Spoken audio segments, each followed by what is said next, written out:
बड़ा सवाल sexual assault का है सर, संगीन आरोप लग रहा है सेक्सुअल असॉल्ट का विनेश फोगाट के लिए कि ब्रिजभूषण और WFI के जो हेड है उन पर सेक्सुअल असॉल्ट का उन्होंने आरोप लगाया है। तो आप सेक्सुअल असॉल्ट पे पहले जवाब दीजिए। थोड़ा पीछे हो जाओ। देखिए, जैसे मुझे पता चला कि लखनऊ में दिल्ली में पहलवानों ने फेडरेशन को लेकर के अपनी समस्याओं को लेकर के धरना दिया है। आरोप क्या है ये मुझे नहीं पता था, लेकिन तब से तुरंत मैंने जो है फ्लाइट का टिकट लिया और फ्लाइट का टिकट लेकर के मैं तुरंत आ गया, क्योंकि हमारा रहना जरूरी है, इसलिए मैं आया। सबसे बड़ा जो आरोप विनेश ने लगाया है, क्या सामने कोई है? मैं कहना चाहता हूं कि सामने कोई है कि जो कह दे कि फेडरेशन ने कभी किसी खिलाड़ी का शोषण किया हो? क्या सामने नहीं होना चाहिए कोई? सामने तो होना चाहिए, कोई तो होना चाहिए सामने कि सांसद जी ने, ब्रिजभूषण सिंह जी ने, फेडरेशन के जो अध्यक्ष हैं, उन्होंने फला खिलाड़ी का शोषण किया है। सामने होना चाहिए, नहीं होना चाहिए। ब्रिजभूषण जी, लेकिन उनका ये साफ साफ कहना है कि आप फेडरेशन के अधिकारी के साथ 2 घंटा लगेगा तो 2 घंटा बैठूंगा। नहीं, बिल्कुल एक करके आराम से पूछ रहे हैं, कोई वो नहीं है। जी। ब्रिजभूषण जी, लेकिन उनका ये भी कहना है कि जिस तरीके से यौन शोषण के आरोप न सिर्फ आप पर और फेडरेशन के अधिकारियों पे हैं, उनका ये कहना है कि फेडरेशन जो है वो कायदे और कानून से नहीं चल रही है, उसमें कई खामियां हैं स्पोर्ट्स कोड को लेकर, इसीलिए आपको इस्तीफा भी दे देना चाहिए, आपको पद से हटाया जाना चाहिए। एक सवाल रखिए कोई, जैसे हमने अभी चलते चलते पढ़ा कि चीफ कोच का भी नाम लिया गया है कि वो भी पसंदीदा खिलाड़ियों का शोषण करते हैं। हमारे लिए कहा गया कि लखनऊ में कैंप इसलिए लगाया जाता है कि खिलाड़ियों को घर बुलाया जा सके। मैं जेड श्रेणी सुरक्षा प्राप्त आदमी हूं और मैं अपने घर पर स्वयं नहीं रुकता हूं।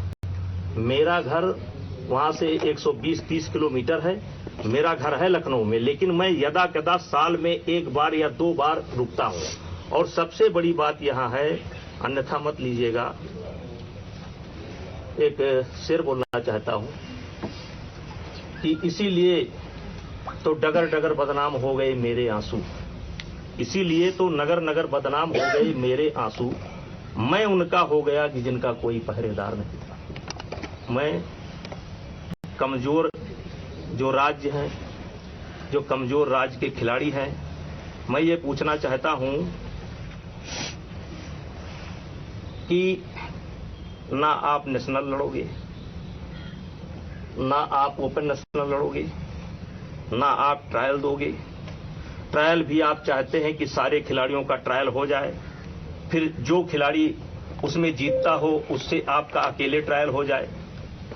तो जो गार्जियन अपने बच्चों को लेकर के रात दिन मेहनत करते हैं और रात दिन उनके पीछे लगे रहते हैं, तो वो भी तो ओलंपिक के ही उम्मीद से खेल रहे हैं, वो भी तो वर्ल्ड ही खेलना चाहते हैं, वो भी तो एशिया खेलना चाहते हैं। और अगर इतनी दिक्कत थी फेडरेशन से, तो 10 साल से ये दिक्कत क्यों नहीं हुई? दिक्कत तब होती है जब फेडरेशन एक नियम बनाती है। फेडरेशन एक नियम बनाती है, दुनिया के कई देशों का हम लोगों ने अध्ययन किया, और अध्ययन करने के बाद एक नियम बना। पहले हमारे यदा कदा खिलाड़ी ओलंपिक के लिए क्वालिफाई करते थे, और ये कोटा व्यक्ति का नहीं होता है, देश का कोटा होता है।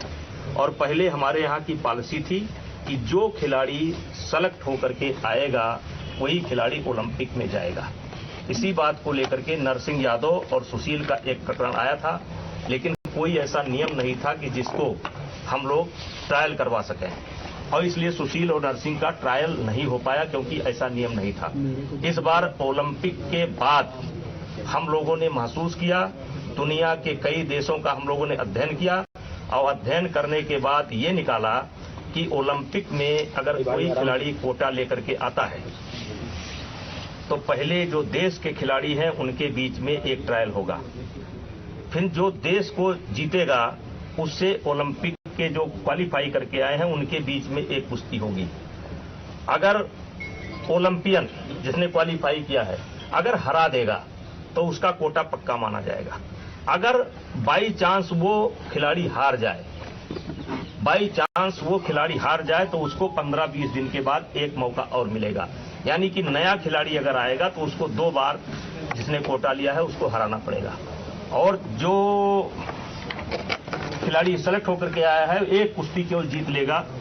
तो एक निर्णय तो ये हुआ, फेडरेशन का तानाशाही वाला निर्णय एक ये हुआ कि अब फेडरेशन जो है, ये फेडरेशन तानाशाही की तरह काम कर रही है या आप नहीं, ये जो जैसे जो आरोप है कि तानाशाही के लिए काम कर रहे हैं, इसको लेकर के सारे कोचों से बीच में मीटिंग हुई और यहां तक कि इन खिलाड़ियों को भी बताया गया था कि फेडरेशन ऐसा विचार कर रही है। और हमारा वो फैसला नहीं है, हमारे जो है एजुकेटिव बाजी का फैसला है, जिसमें जो है इनका क्या नाम है, कोचों की सहमति है, अच्छे पहलवानों से भी राय ली गई है, इन पहलवानों से भी राय ली गई है और लेने के बाद एक फैसला किया गया कि दूसरा एक ये हो गया। दूसरा एक फैसला फिर हम लोगों ने लिया कार्य समिति में, जैसे देखिए कोई भी नेशनल कराता है, एक नेशनल कराने में कम से कम 60 लाख 70 लाख रुपए लगते हैं और गवर्नमेंट का जो हमारा सपोर्ट है वो बहुत कम है, अलग से लोगों को व्यवस्था करनी पड़ती है। हर आदमी चाहता है कि हमारे गेम में ओलंपियन हैं या जो वर्ल्ड के मेडलिस्ट हैं वो आए, जिससे आकर्षण बढ़े। अब ये जो खिलाड़ी हैं जो आज बैठे थे, ये आने के बाद ना तो एक नेशनल लड़े हैं और ना ये एक ओपन नेशनल, तब से आज तक ये एक कंपटीशन भी देश के अंदर नहीं लड़े हैं। देश के अंदर इन्होंने एक भी कंपटीशन नहीं लड़ा है और तब हम लोगों ने सहमति से ये फैसला किया, जिसमें गवर्नमेंट को भी विश्वास में लिया कि आपको कैंप में आना है तो आपको नेशनल लड़ना पड़ेगा। और फिर बात हुई कि कुछ खिलाड़ी हैं जैसे कि वो नहीं, चलो इस साल नहीं लड़ पाए, कुछ ने ये कहा कि हम जान नहीं पाए, हमको पता नहीं था कि फेडरेशन ने ये नियम बना दिए, जान नहीं पाए। तो हम लोगों ने सरकार से कहा कि आपके ये टॉप के खिलाड़ी हैं, आप टॉप से इनका खर्चा दे दीजिए और इनका नाम हम डाल देते हैं। नाम हमने डाला भी, क्योंकि एक तरफ सरकार का दबाव है कि 4 खिलाड़ी ही कैंप में रहने चाहिए। तो 4 खिलाड़ी जो नेशनल जीत करके आए हैं, ये बता रहे हैं कि बार बार हमको वजन तोड़ना पड़ता है, तो बार बार आपको वजन तोड़ना पड़ता है, तो जो खिलाड़ी जीत करके आए रहे हैं उनको भी तो वजन तोड़ना पड़ता है। वो भी तो ओलंपिक का सपना देख रहे हैं, वो भी तो वर्ल्ड का सपना देख रहे हैं। ये सारी शिकायत आपको इसी समय आकर के मिली। कोई फेडरेशन के पास कोई इनका लेटर हो, कोई पत्र हो, कोई कि मिले हो आकर के शिकायत किया हो। अभी बजरंग पूनिया 1 हफ्ता पहले आए थे, मिल करके गए कि हमको कोई दिक्कत नहीं है। अभी साक्षी मलिक मिल करके गई, कहीं हमको कोई दिक्कत नहीं है। साक्षी मलिक ने कहा कि हमको ट्रायल में परमिशन दे दीजिएगा। हमने कहा भाई जूते डाल दिया, जो जूते पहन ले हो रहा है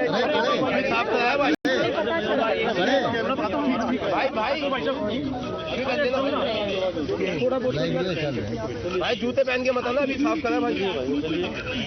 हेलो भाई साहब थोड़ी देर में बोल दो। और 2 टीम हरियाणा की नहीं लड़ती थी, 2 टीम लड़ती थी। जो फर्स्ट स्थान प्राप्त करती थी उसकी भी 2 टीम लड़ती थी, जो सेकंड आती थी उसकी भी 2 टीम लड़ती थी, जो तीसरे स्थान पर रहते थे उनकी भी 2 टीम लड़ती थी। हम लोगों ने महसूस किया इससे जैसे नागालैंड है, मिजोरम है, आसाम है, बंगाल है, जो कमजोर राज्य है उनके खिलाड़ियों को मेडल नहीं आ रहा है। बिहार है, झारखंड है, झारखंड को तो आ जाता है, कमजोर राज्य है। तो वो इतने दिन से गेम कर रहे हैं तो उनका भी तो मेडल आना चाहिए। इसलिए जनरल बॉडी की बैठक हुई, सबसे राय ली गई और तय किया गया कि अब कोई किसी प्रदेश की 2 टीम नहीं होगी, 1 टीम होगी। अब यहां पर सवाल उठता है कि हरियाणा की भी 1 टीम और मणिपुर की भी 1 टीम। तो हरियाणा हमारे लिए गौरव का विषय है, विशेष करके खेल में। आज देश को जो सम्मान मिल रहा है वो हरियाणा की वजह से मिल रहा है, तो हरियाणा का नुकसान ना हो। अगर हम 1 खिलाड़ी ही हरियाणा का लड़ाएंगे तो इसका मतलब कि हमने हरियाणा के साथ पक्षपात किया, क्योंकि दूसरा लड़ ही नहीं पाएगा। तो उसके लिए हमने ओपन नेशनल की व्यवस्था की कि अब कितना ही खिलाड़ी जाकर के लड़ सकता है। और मैं आपको बता देना चाहता हूं कि फर्स्ट नेशनल जब मैंने कराया तो 61% मेडल केवल हरियाणा के गए हैं। 61% मेडल, 39% में पूरा देश है, 61% में। तो ये हरियाणा का भी नुकसान नहीं हुआ। अब उनके खिलाड़ी आ गए, उनको भी हम कैंप में लेते हैं, उनको भी हम ट्रायल का मौका देते हैं। दूसरा, इन लोगों का आरोप है कि मनमानी करते हैं। हम कोई मनमानी नहीं करते हैं, हमारा दरवाजा खुला रहता है, हम सबसे बात करते हैं, इनसे भी बात करते हैं। ये भी एक हफ्ता पहले बात करके गए हैं, यही बात करके गए हैं। साक्षी मलिक बात करके गई है। विनेश फोगाट जो मेरे ऊपर आरोप लगा रही हैं, भाई साहब, कॉमनवेल्थ की ट्रायल हो रही थी और ऐसी स्थिति थी, उस कैसेट को उठा करके देख लीजिए। मैंने उस लड़की से जाकर के बोला, बेटा देखो, मैं देख रहा हूं कि तुम्हारा पॉइंट है, लेकिन अगर तुम बड़े खिलाड़ी हो, तुम थोड़े दिन सब्र कर लो, नहीं तो ये मेरे ऊपर आरोप लगा देगी कि मैंने जानबूझ करके हरवा दिया। एक पॉइंट से जीत करके कॉमनवेल्थ गई हैं। तो क्या वो जो लड़के, नए लड़के, जो चाहे वो किसी प्रांत के हों, चाहे हरियाणा के ही हों, जो गार्जियन इस दिन जिनसे इनको खिला रहे हैं, पिला रहे हैं, उनका तैयारी करा रहे हैं, क्या उनको सबको रोक दिया जाए? केवल आपको मौका दिया जाए? तो मतलब आपका कहना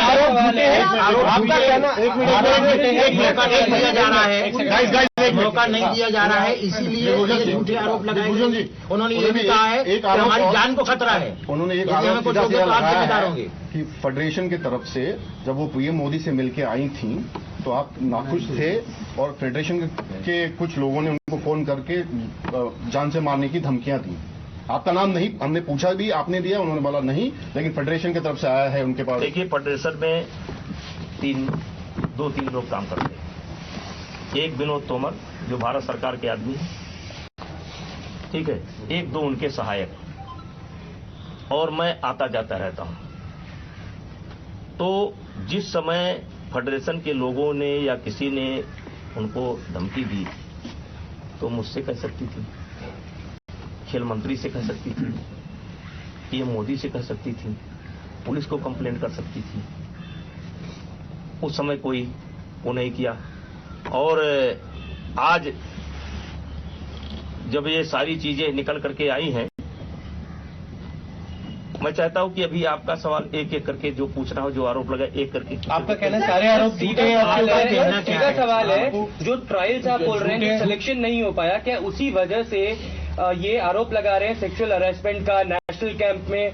क्या ये आप निराधार मानते हैं? सारे सेक्सुअल हरासमेंट हुआ या नहीं हुआ? हाँ। कतई नहीं हुआ, कतई नहीं हुआ। एक भी सामना कर दे तो मैं फांसी पर लटक जाऊंगा। दूसरा सवाल ये है कि यदि नहीं हुआ है तो अब आप क्या करेंगे? आपका क्या कहना है उन लोगों? आप उनको बुलाएंगे मिलने के लिए? आप उन लोगों को मिलने के लिए बुलाएंगे या आप कोर्ट में जाएंगे या देखिए, ऐसा है, पहले एक सुनिए, वो खिलाड़ी है, सामने देखिए सर, सामने सर, वो खिलाड़ी है, हम अध्यक्ष हैं जी, हम उनसे मिलने के लिए ही आए थे। जैसे मुझे पता चला कि ऐसा ऐसा हुआ है, मैं बाराबंकी में एक कार्यक्रम में था और मुझको वापस से फोन गया कि कुछ खिलाड़ी, पहले इतना नहीं पता था कि कुछ खिलाड़ी जो है ट्वीट किए हैं, फिर पता लगा कि धरने पर बैठे हैं। मैं बाराबंकी से मैंने फोन किया कि कोई फ्लाइट है, और मैंने विनोद तोमर जी को भेजा कि जा करके हमारी उन लोगों से बात करा दो, किसी से बात करा दो, बजरंग पुनिया से बात करा दो। बजरंग ही लीड कर रहा था, मैंने कहा बजरंग से बात करा दो। वो बात नहीं किया। फिर मैसेज भी करवाया, मैंने मैसेज भी करवाया कि मैं बात करना चाहता हूं, वो लोग बात नहीं किए। तो हमने कहा चलो भाई, इस समय बात इसलिए नहीं कर पा रहे होंगे कि धरने बैठ गए हैं। अब जब धरने पर बैठ गए हैं तो हो सकता है कुछ लोग कहें ना बात करो, तो इसलिए नहीं कर पा रहे हैं। तो इसीलिए मैंने तुरंत, और उसके बाद आप लोग भी पहुंच गए, तो मैंने तुरंत आनंद फानन में, मेरा कल का कार्यक्रम अलग लगा हुआ था, आनंद फानन में अभी परसों 20 तारीख से ओपन नेशनल भी है, मैं आनंद फानन में फ्लाइट लिया और आपके सामने बैठा हूँ। रहा सवाल, यौन शोषण नहीं हुआ, कोई यौन शोषण जैसा नहीं हुआ, क्यों लगाएगा? नहीं हुआ, नहीं हुआ, वो कह रहे थे मोदी जी को बताएं, बार नहीं हुआ। और सर एक या दो नहीं, कई रेसलर नहीं हुआ, नहीं हुआ। एक भी रेसलर खड़ा कर दो, एक भी रेसलर खड़ा कर दो। लगाए गए हैं? देखिए, अभी नेशनल गेम के समय हरियाणा में एक रेसलिंग फेडरेशन बनी थी।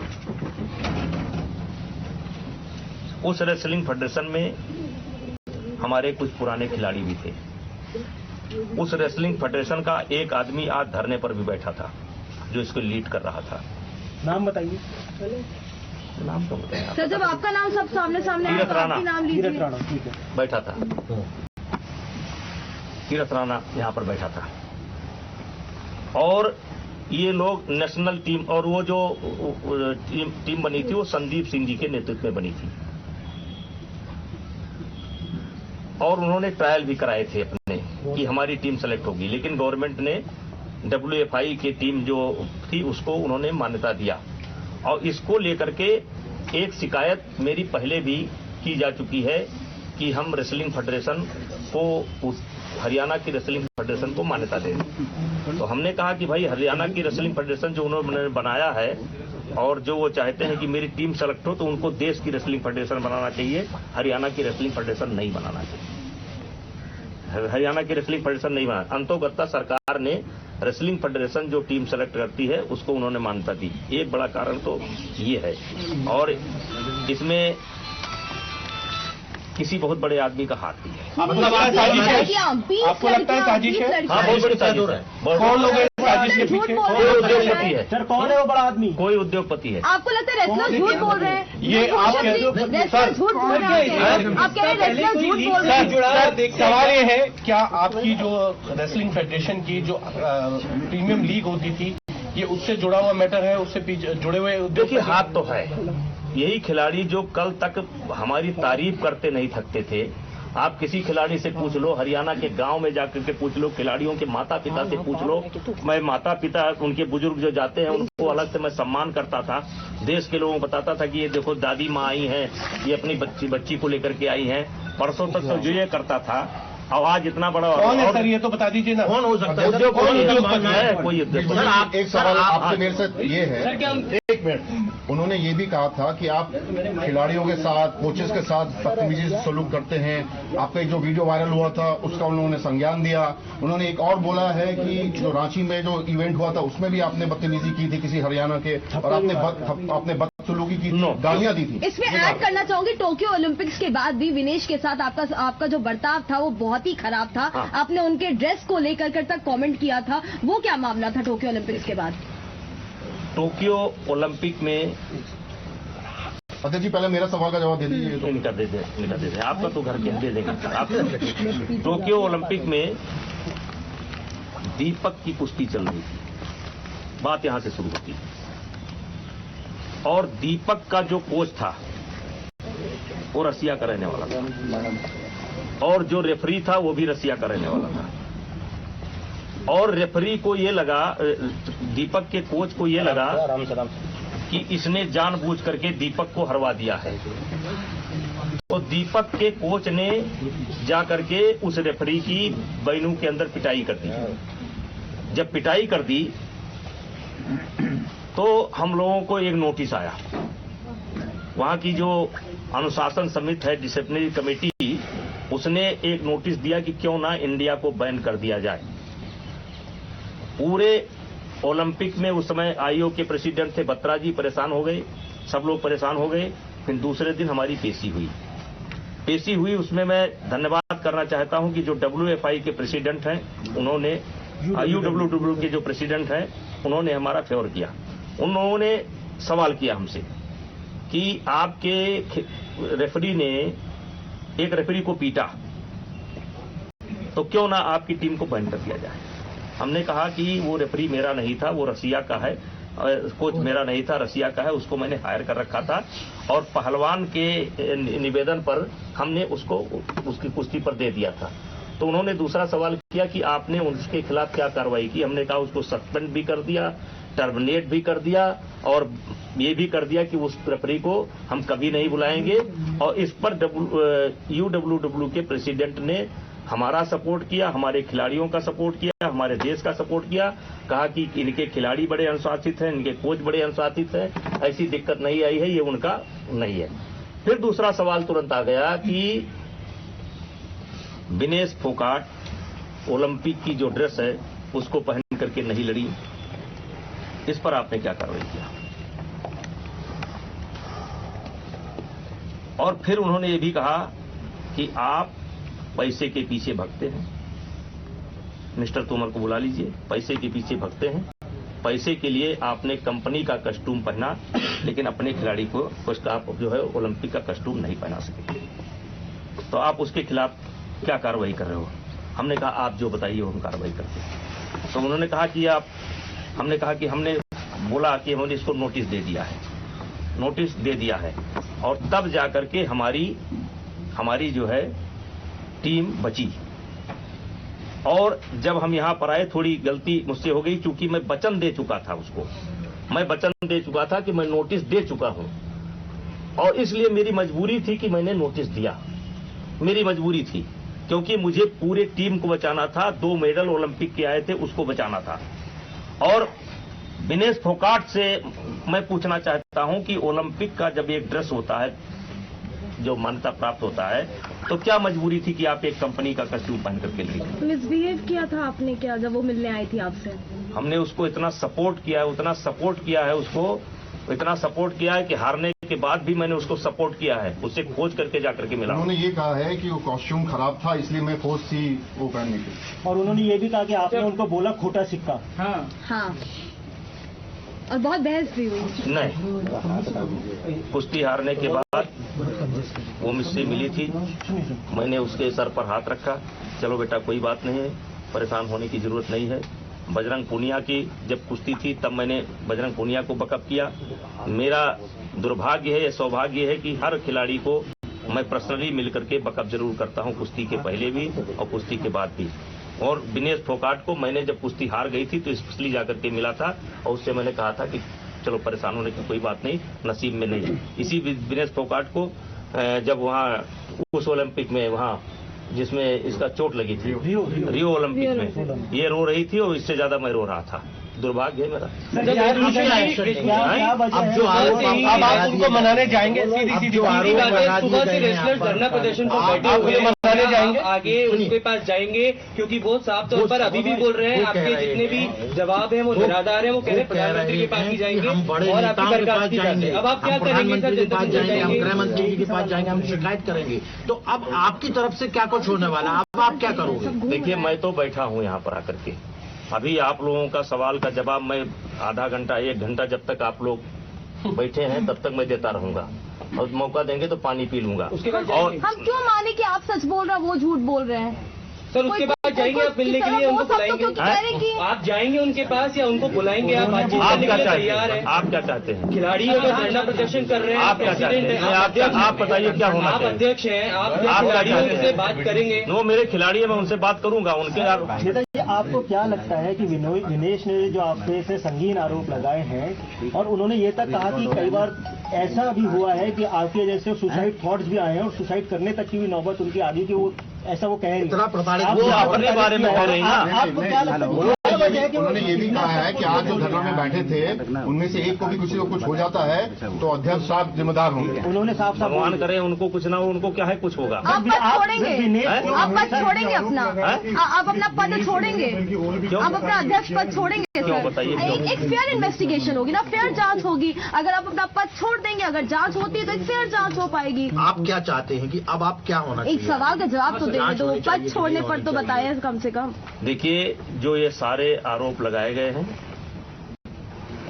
हम चाहते हैं कि अच्छा हो कि वो लिख करके दे दें, तो कुछ जवाब हम दे सकते हैं, कुछ चीजों की जवाब हम दे सकते हैं, और कुछ चीजों की जांच हो जाएगी। सीबीआई जांच हो जाए, एलआईयू जांच हो जाए, पुलिस की जांच हो जाए, जांच हो जाएगी। स्टेप डाउन करेंगे। समाधान उन्होंने ये भी बोला दिनेश ने कि वो नाम पब्लिक करने वाले हैं कुछ ही देर में, कि किन्होंने उनके साथ ये चीज की है। 20 लड़कियां हैं, अकेली विनेश नहीं है, 20 लड़कियां हैं जिनके साथ सेक्सुअल असॉल्ट की बात कही गई है। चीफ कोच को भी लगाया गया है आरोप। बिल्कुल, चीफ कोच है, आपका नाम है कि 20 लड़कियों के साथ हुआ है, वो कह रही है। सबका नाम स्पॉन्सरशिप को लेकर भी सवाल खड़ा किया। हाँ, बोलिए। स्पॉन्सरशिप को लेकर भी सवाल खड़ा किया है, वो भी डायरेक्ट हम तक नहीं पहुंचती है, वो भी वाया आती है और वो भी पूरी नहीं मिल पाती है। उसमें उन्होंने ये भी कहा है कि स्पॉन्सरशिप का जवाब तो विनोद तोमर जी ने 25-30 करोड़ रुपए की 20 करोड़ प्रॉपर्टी बना ली है यहाँ पे। उनकी भी जांच होनी चाहिए। स्पॉन्सरशिप के सिस्टम के बारे में तो तोमर जी दे सकते हैं जवाब, कहिए तो बुलवा ले। स्पॉन्सरशिप का पैसा कहाँ खर्च होता है, इसका कहिए तो बुलवा ले। नहीं आप ये बता दीजिए कि इसका समाधान अंत में क्या निकलेगा? आप उन्हें मनाने जाएंगे या क्या होगा? सीधा अरे भाई, पहले आपका सवाल जवाब, मैं पहले आपका सवाल जवाब सबका पूरा हो जाए, फिर मुझको भी बैठकर सोचने का मौका दीजिए। वो मानने को तैयार होंगे तो हम मनाने के लिए जाएंगे, अगर मानने को तैयार होंगे तो हम मनाने के लिए क्यों नहीं जाएंगे? तो जाएंगे तभी तो मानेंगे। जब जाएंगे तभी तो हमको तो आप सोचने दीजिए, हमको तो आप सोचने दीजिए, हमको भी तो सोचने दीजिए। देखिए, मनाने और मानने की बात तब थी जब ये सेक्सुअल हरासमेंट का आरोप न लगता। ये बहुत बड़ा आरोप है और ये छोटा आरोप नहीं, मेरे लिए या सबके लिए, किसी के ऊपर भी लगेगा तो बहुत बड़ा आरोप है। सर क्या अब आप यहाँ जो 4 लड़कियां 5 बैठी उसमें से भी एक है जिसके साथ सेक्सुअल हरासमेंट हुआ है धरने पर, उसमें भी सेक्सुअल हरासमेंट हुआ है। सर क्या आप इंडिपेंडेंट कमीशन बनाएंगे इसकी जांच करने के लिए? सर वो इतना बड़ा बयान दे रही है कि वो नाम साझा करेंगी, तो आप आगे की क्या independent So that was Brijbhushan Sharan Singh, the president of the Wrestling Federation of India, defending himself against serious allegations being levelled by Vinesh Phogat, among others, who are protesting currently at Jantar Mantar. We'll now, of course,